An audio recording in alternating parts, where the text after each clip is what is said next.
1952, Millonarios ante los ojos de Europa. El equipo embajador fue invitado a jugar en el viejo continente, enfrentó a Unión Las Palmas, Valencia, Norrköping y al Real Madrid. Ese año, el cuadro bogotano se coronó campeón del rentado nacional. Cuando se inició el año 1952, ya empezaba a sentirse que la rutilante época del dorado en el fútbol colombiano declinaba. Muchos deportistas regresaban a sus países y los dirigentes se quejaban por los apremios económicos. Esa evolución también significó que se abrieran nuevas opciones para los jugadores nacionales, y, como era la costumbre de la época, el torneo comenzó hasta abril. Por eso, la afición deportiva se concentró una vez más en el popular evento de la Vuelta a Colombia en bicicleta. La segunda edición se disputó entre el 12 y el 27 de enero y dejó como triunfador al ciclista francés José Bellaert, que corrió por los colores del Valle. A su llegada a Bogotá como vencedor en la última etapa desde Girardot, la gente salió a ovacionarlo. A falta de fútbol en las primeras semanas del año, el ciclismo se siguió posicionando como deporte nacional. Cuando pasó el evento mayor, la noticia deportiva trascendió las fronteras. Por primera vez, un equipo de fútbol era invitado a Europa. Y obviamente fue Millonarios. Como lo relató tiempo después Alfonso Senior, cuando recibió la invitación del Real Madrid, que celebraba sus bodas de oro, la única condición fue que se le permitiera al equipo colombiano jugar mínimo 5 encuentros, y que además el prestigioso equipo español visitara Colombia. Las peticiones fueron atendidas y el plantel, con todas sus estrellas a bordo, se desplazó a Europa el último día de marzo. En el aeropuerto de Barajas en Madrid, el equipo fue recibido por el embajador de Colombia, Guillermo León Valencia.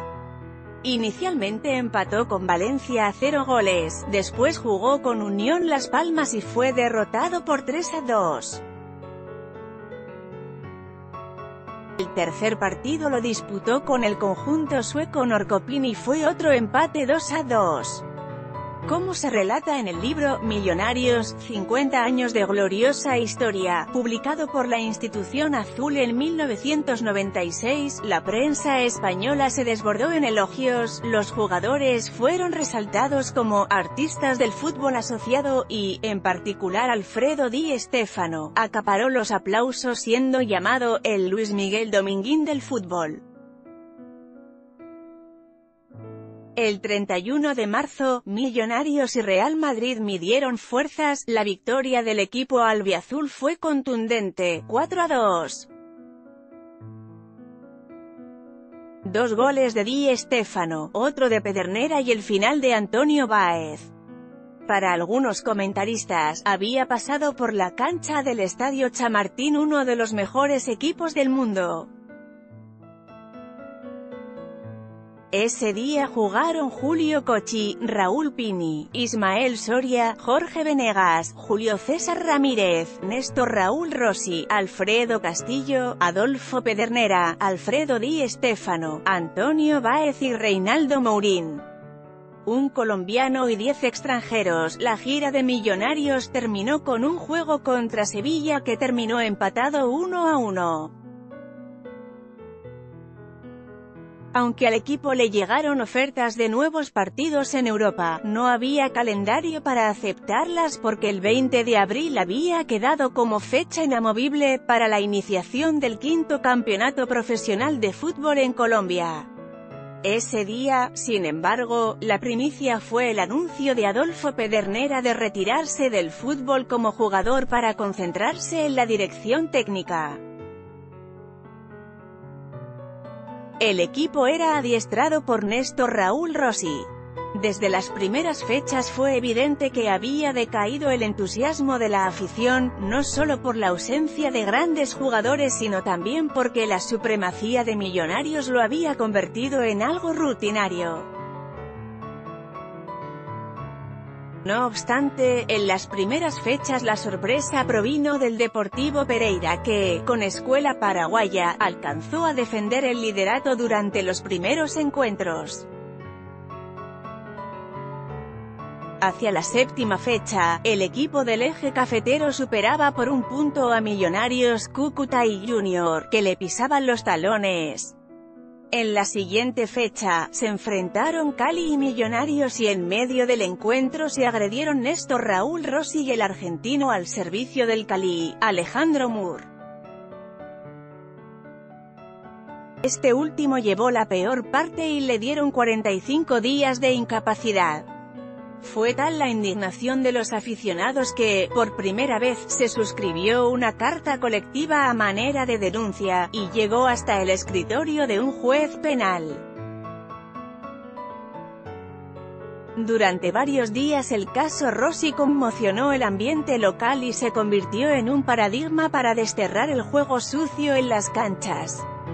El 29 de junio de 1952, el editor deportivo de El Espectador, Mike Forero Noches, entrevistó al volante argentino en nota titulada "Me siento como sapo en pozo ajeno". Cuando el periodista le preguntó si tenía algo de qué arrepentirse, Rossi contestó que no. Mike Forero replicó interrogando si había sido normal la falta. Rossi contestó que sí, y luego contrapreguntó: "Por Dios, ¿me está usted confesando?". "¿Y si yo dudo?", insistió Forero, y Rossi se despachó: "No puede dudar. Los futbolistas no somos animales, ¿cómo vamos a querer que un jugador pierda las piernas?". Al final, pasó el escándalo, hubo una pausa tras la finalización de la primera vuelta, y las noticias llegaron desde Helsinki, Finlandia, donde se disputaron los 15º Juegos Olímpicos. Colombia no tuvo delegación, la figura del evento fue el atleta checoslovaco Emil Zatopek, y en el torneo de fútbol, la medalla de oro fue para Hungría, que empezaba a configurar la mejor selección de su historia con Ferenc Puskás, Sándor Kocsis o Zoltán Cibor, quienes después emigrarían al fútbol español, donde se volvieron estrellas. De regreso al torneo nacional, continuó la misma apatía, agravada por la difícil situación de violencia política que azotaba al país. El 6 de septiembre, esa agresividad se expresó en uno de los hechos de mayor intolerancia política. Ese día fueron incendiados los diarios El Tiempo y El Espectador, lo mismo que las casas de los dirigentes liberales Alfonso López Pumarejo y Carlos Lleras Restrepo. El comentario del presidente Urdaneta es que nunca supo porque estaba en su casa de campo y no tenía teléfono. Con estado de sitio vigente y violencia a la orden del día, la escapatoria de la gente era el fútbol. Y el entusiasmo siguió latente en Pereira, porque su equipo era de los pocos que le daba brega a Millonarios. Tanto así que el 5 de octubre, en el Estadio Libaré, lo derrotó por la mínima diferencia. Casartelli, Calonga y Casimiro Ábalos fueron exaltados como héroes, a pesar de que entre los dos oncenos ya existía una diferencia de 8 puntos. Entre ellos, a la lucha por el título se agregaron Cali, Quindío y Boca Juniors. El 19 de octubre, una vez más la rivalidad entre Millonarios y Cali quedó expresa. Con arbitraje de Felipe Gregorio, los dos equipos se enfrentaron en partido crucial para definir por anticipado el campeonato. Con gol del «Tigrillo» Salazar, Cali se fue en ventaja a los 11 minutos y así concluyó la primera etapa.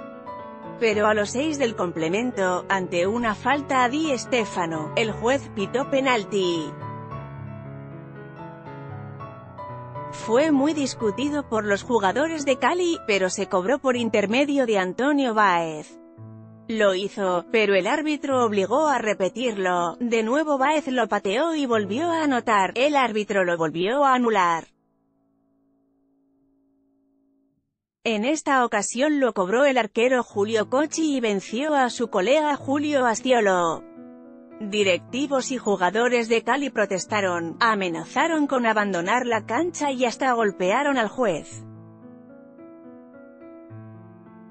Cuando se reanudó el juego gracias a la intervención del gerente del Cali, Omar Méndez, Millonarios logró el segundo y se alzó con la victoria.